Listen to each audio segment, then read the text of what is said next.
இன்னைக்கு நம்ம ஹெல்மெட் த Forsaken சைல்டோட 12th episode தான் பார்க்க போறோம். எபிசோடு ஓப்பனிங்ல இப்போதைக்கு இவங்க மிஷனுங்கிறது கம்ப்ளீட் ஆயிருச்சு. அதனால நம்ம கேப்டனுமே ஹீரோக்கு கொடுக்க வேண்டிய பங்கு எல்லாத்தையுமே பிரிச்சு கொடுத்துட்டு உன்னோட கான்ட்ரிபியூஷனுங்கிறது இந்த மிஷனுக்கு ரொம்ப இம்பார்ட்டண்டா இருந்தது, இன்னுமே உனக்கு நிறைய கொடுக்கணும் அப்படின்னு தான் நானும் நினைக்கிறேன். இருந்தாலும் வந்த காசுல உனக்கு கொடுக்கற மாதிரியே மத்தவங்களுக்கும் கொடுத்தாகணும்ல.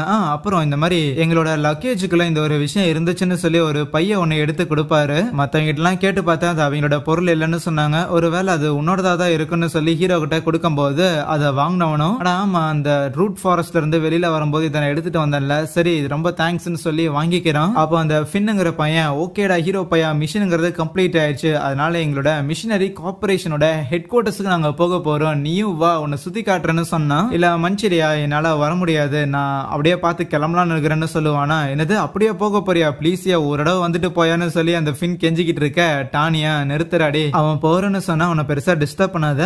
அப்புறம் ஹீரோ பையா நீ ஏதோ ஒரு முக்கியமான வேலைக்கு போற மாதிரி தெரியுது, உன்னோட மெமரிஸை விடவும் ரொம்ப முக்கியமான வேலை மாதிரி இருக்கு, சோ அதனால பார்த்து சேஃபா டிராவல் பண்ணு சரியான்ட்டு நம்ம ஹீரோ பையனை அங்கிருந்து அனுப்பி வைக்கிறாங்க எல்லாரும். அவர் ரொம்ப முக்கியமா அந்த ஃபின்னெல்லாம் நம்ம ஹீரோ போறான்னு சொல்லி பயங்கரமா ஃபீல் பண்ணிட்டு இருப்பானா. அப்போ கேப்டனுமே இந்த மாதிரி ஏற்கனவே சொன்ன அதே விஷயம் தான், உனக்கு ஏதாவது தேவைப்பட்டுச்சுன்னா மறக்காம எங்களை வந்து கான்டாக்ட் பண்றா அப்படின்னு சொல்லி அவனை அனுப்பி வைக்கிறாங்க. அவங்கள விட்டு பிரியும் போது எப்படி டேரனை விட்டு பிரிஞ்சு வரும்போது அவனோட மனசுல ஒரு சின்ன வலிங்கிறது இருந்துச்சோ அதே விஷயத்தை இங்கே ஃபீல் பண்ண செய்யறான். ஈவன் எல்கா விட்டு பிரியும் போதும் அதே மாதிரியான ஒரு உணர்வுங்கிறது அவனுக்கு இருக்கதான் செஞ்சது. இப்ப எதுக்கு இந்த மிஷினரி வேலையை விட்டுமே அவன் வெளியில போகிறானா, தொடர்ந்து இந்த வேலையை அவன் பண்ணனானா நிறைய டிமானிக் பீஸ்ட் கூட இவன் சண்டை போட வேண்டியதா இருக்கும். அப்படி சண்டை போட்டானா அந்த டிமானிக் பீஸ்டோட எனர்ஜிங்கிறத இவனோட சீட் ஆஃப் டார்க்னஸ்ங்கிறது அப்சர்வ் பண்ணும். அந்த ஆன்டிவல் சொன்ன மாதிரியே இந்த உலகத்தில் இருக்கிறவங்களை காயப்படுத்துற மாதிரியான ஒரு ஆளா மாறுறதுக்கான நாள் வரக்கு முன்னாடியே என்ன நானே கட்டுப்படுத்துறதுக்கு நான் இன்னுமே ஸ்ட்ராங்கர் ஆகணுங்கிற ஒரு பெரிய ரிசால்வ் ஒன்னு எடுப்பான். அதுவே இன்னொரு பக்கம் மேக்ஸிமம் பாவலும் அங்கிருந்து எஸ்கேப் ஆகி வந்திருப்பானுங்கல்ல, அப்படியே ஹூடி எல்லாம் போட்டுக்கிட்டு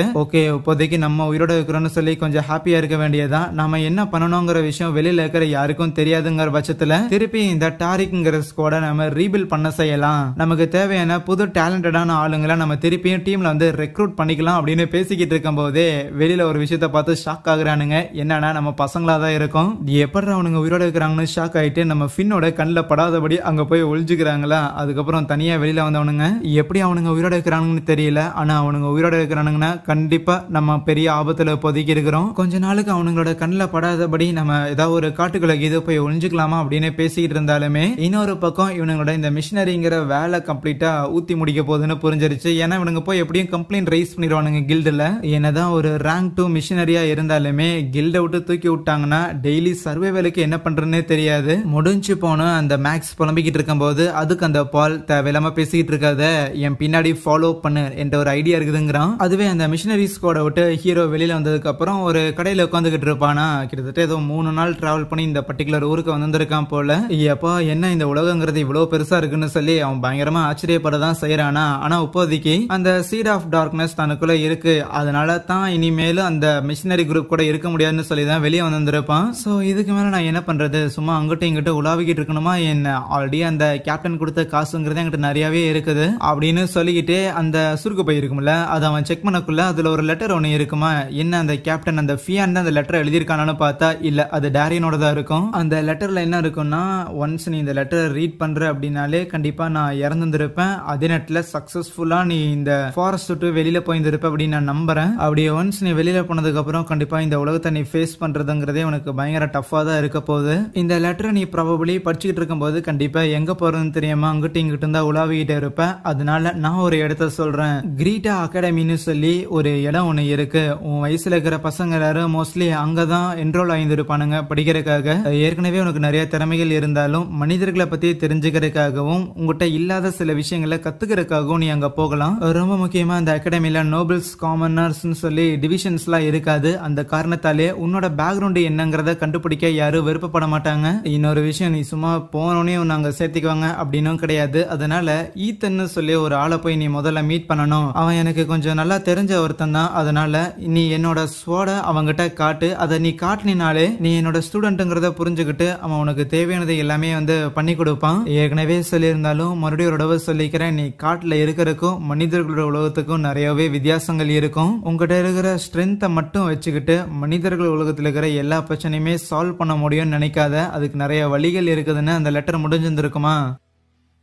அந்த லெட்டர்ல எழுதின அந்த ஒவ்வொரு வார்த்தைகளுமே பயங்கர ஒரு மாதிரி கையெல்லாம் நடுங்கிட்டு எழுதின மாதிரியே இருக்கும். அதை கவனிச்ச ஹீரோவுமே ஓகே, டேரன் இந்த லெட்டரை எழுதக்குள்ளேயே அவருக்கு பாடிங்கிறது பயங்கர வீக்கா இருந்திருக்கு. அந்த நேரத்திலயும் எனக்கு இந்த ஒரு விஷயத்த ஒரு தகவலா கொடுக்கணும் அப்படின்னு நினைச்சதுக்கே ரொம்ப நன்றிங்கிற மாதிரி யோசிச்சுட்டு அவன் சாப்பிட்டதுக்காக பில் பே பண்ணுவானா 15 அப்படின்னு அவர் சொல்லுவாரு. நம்ம ஹீரோ ஒரு காயின் எடுத்து கொடுத்தா அது 1000 அப்படிங்கிற மாதிரி போகுமாமா. எனது இந்த இடத்துல ஒருத்தன் ஆயிரக்கணக்கில் காசு வச்சிருக்கானான்னு அங்க இருக்கிற ஒரு பிளாண்டு தலையனோட கண்ணுக்கு நம்ம ஹீரோ தென்படுறான். உடனே போய் நம்ம ஹீரோ கிட்ட உட்காந்துக்கிட்டு ஹே குட்டி பையா, அப்புறம் உங்கள்கிட்ட நிறைய காசு இருக்குது போலயே, உங்கள்கிட்ட இவ்வளவு காசு இருக்குது அப்படின்னா கூட இருக்கிற எங்களுக்கு எல்லாம் கொஞ்சம் கொடுக்கலாமே, ஒரு 20,000 கொடுத்தீங்கன்னா ரொம்ப வாஸ்துவா இருக்குன்னு சொன்னா நம்ம ஹீரோ பொசுக்குன்னு முடியாதுன்றவானா.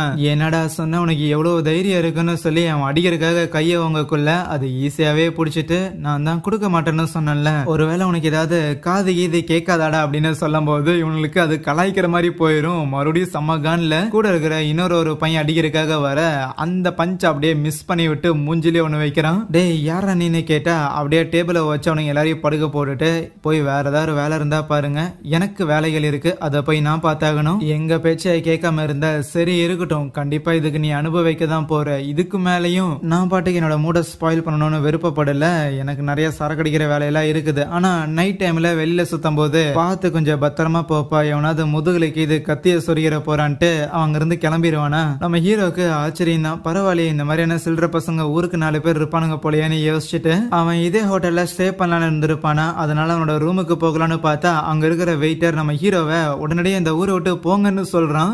ஏன்னா இப்போ ஹீரோ கிட்ட பஞ்சாயத்து பண்ணிட்டு போனாங்களா, அவங்க பிளாக் ஹாக்குங்கிற ஒரு அண்டர் வேர்ல்டு திருட்டு கும்பலாமா. திருட்டு கும்பல்னா சாதாரண திருட்டு கும்பல் நினைக்காதீங்க, அவங்க காசுக்காக ஈவன் மர்டர் கூட பண்றதுக்கு தயங்காத ஆளுங்க. பரவாயில்லையே, நான் எதிர்பார்த்ததோட அவங்க நிறைய பிரச்சனையை கிரியேட் பண்ற மாதிரி தெரியுது. சரி, அந்த பிரச்சனைகள் எல்லாம் இங்கே கொஞ்சம் சமாளிக்கலாம். அப்புறம் வெயிட்டர், இப்போ போனானுங்களா சில திருட்டு பசங்க, நீங்க சொன்ன ஆளுங்க, அவங்க திருப்பி இது வருவாங்கன்னு நினைக்கிறீங்களா என்ன? கண்டிப்பா அவங்க வருவாங்க, நீங்க அப்படி அசிங்கப்படுத்ததுக்கு அப்புறம் உங்களை எதிர்த்து நிப்பாங்கன்னு சொன்னா அப்போ ஓகே, நான் இந்த இடத்துல பிரச்சனை பண்ணணும்னு விருப்பப்படல.